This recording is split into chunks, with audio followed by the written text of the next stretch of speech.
तुझ्याशी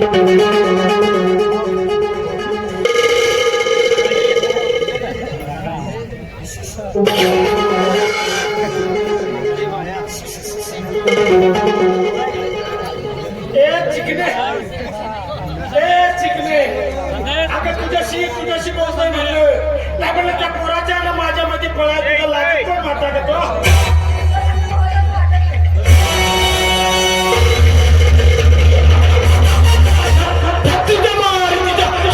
महत्वाचं वाटत नाही त्या पोराच्या ना माझ्या मधल्या बनली तू तेव्हा मला तुला विचारणं महत्वाचं वाटतंय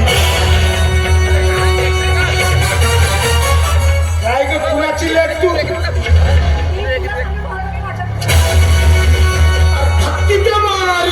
सांगणं बी महत्वाचं वाटत नाही हिला माझ्याशी बोलणं बी महत्वाचं सांगितलं तुला या पोराच्या माझ्यामध्ये पडली तू तेव्हा हा जागीरा तुझ्याशी बोलणार बी आणि तुला विचारणार बी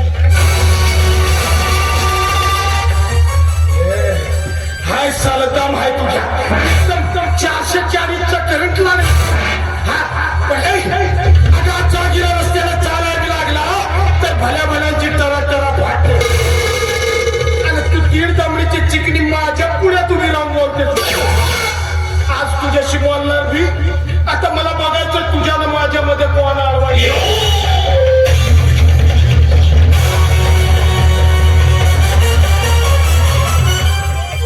चिकणी हात पकडला सोडून टाकतो आता हात पकडला सोडून तर टाक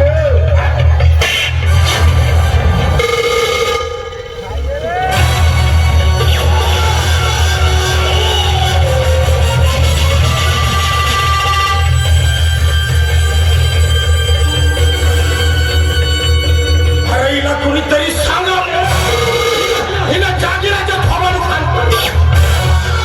बरं झालं कोणीच पाहिलं नाही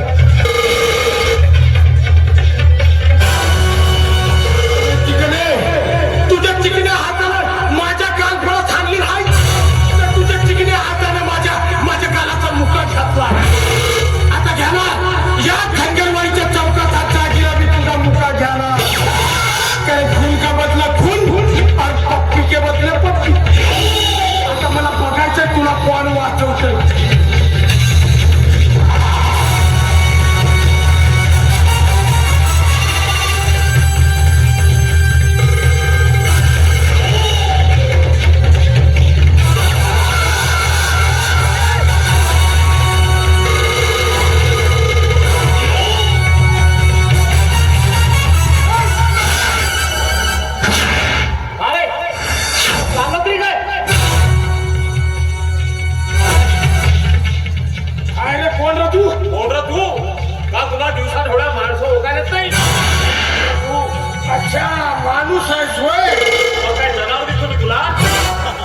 धप्तीच्या मारी तिच्या अरे तसं म्हणायचं नव्हतं मला अरे माणूस आहे असे दिसतोय गड्या पण बघ या मर्दाची भाषा जर समजत असेल ना तर एक काम करायचं फुटायचंय दोन नाहीतरी वटवट करणारी जीवाला फालतू मध्ये उकळून तुझ्या हातात चाल अरे तू आणखी किती जणांच्या जीवा छाटणार किती जणांचे संसार तू उद्ध्वस्त करणार हे बघ जागीरा त्या परमेश्वराने दिलेल्या शक्तीचा एवढा घमंड करू नकोस अरे कीड लागून तुला समून पाहिजे ना हे काही सांगता यायचं नाही आणि तसंही बघितलं तर माणसाच्या रूपात भावाला आला तर काय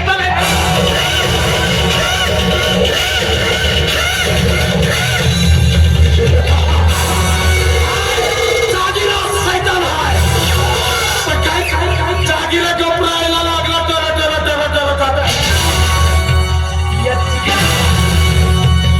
या चिकनी समोर इम्प्रेशन मारू नये अरे मनाचं ठरवलं ना तर हा जागीरा तुला या खंडेरवाडीच्या चौकात चिता गाळ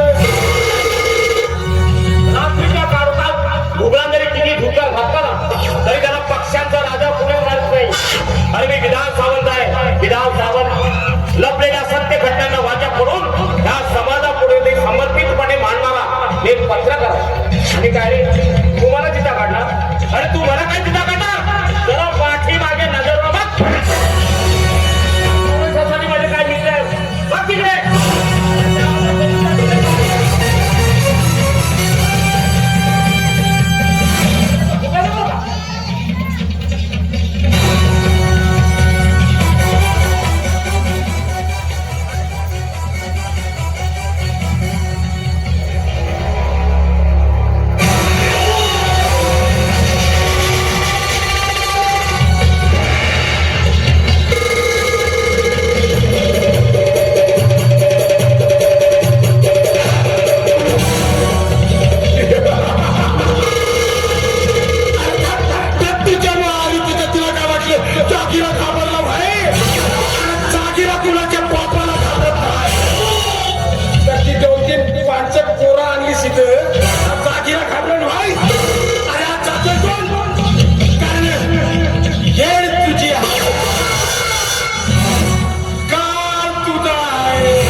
धरतीच्या ते पुस्तक मी बी वाचीन म्हणले.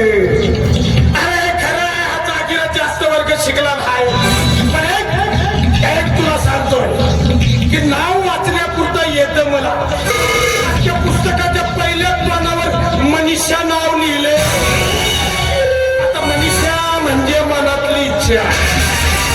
आता तुला जाता जाता एवढंच सांगून जातोय की आज या धनगरवाडीच्या चौकात तुझे हातात पुस्तक घेतलंयस ना, ह्या पुस्तकाचा अभ्यास हा जागीरा नक्कीच करेल.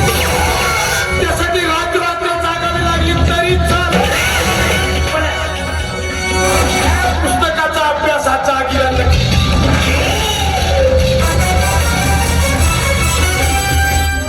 तिच्या मारी तिच्या लेख हो, मग आपलं कामच आहे ना. केलं तर केलं, नाहीतर तेल लावत येईल.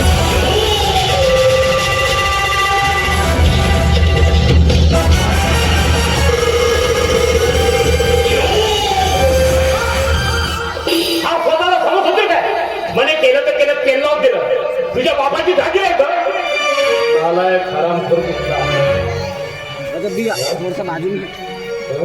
अच्छा आहे ते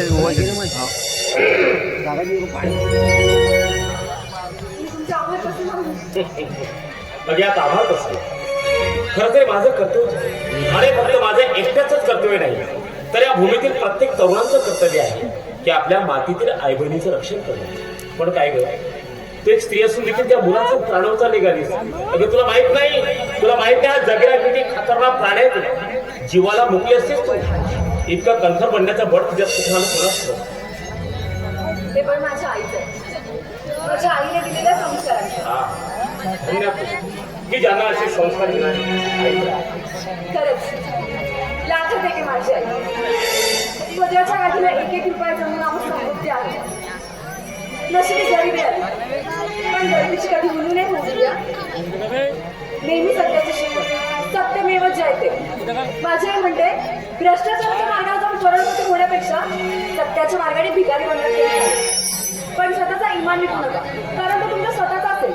आणि जो स्वतःचा इमान विकेल ना, तो स्वतःच्याच आयुष्यात बळी ठरतो, असं म्हणते माझी आई. खरंच मला तुमच्यासारखे सत्यविचार लोक खूप आवडतात. म्हणजे मी तुम्हाला आवडते असं म्हणायचं तुम्हाला.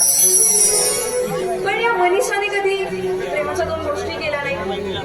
नुसती ती मैत्री, मग कशी काय आवडते तुम्हाला? तुला सांगू, खरं प्रेम आहे ना, खरे प्रेम तिथं मनात हृदयात असतं बरं. अच्छा, म्हणजे माझ्या मनात प्रेम आहे असं म्हणायचं तुम्हाला मिस्टर विधान.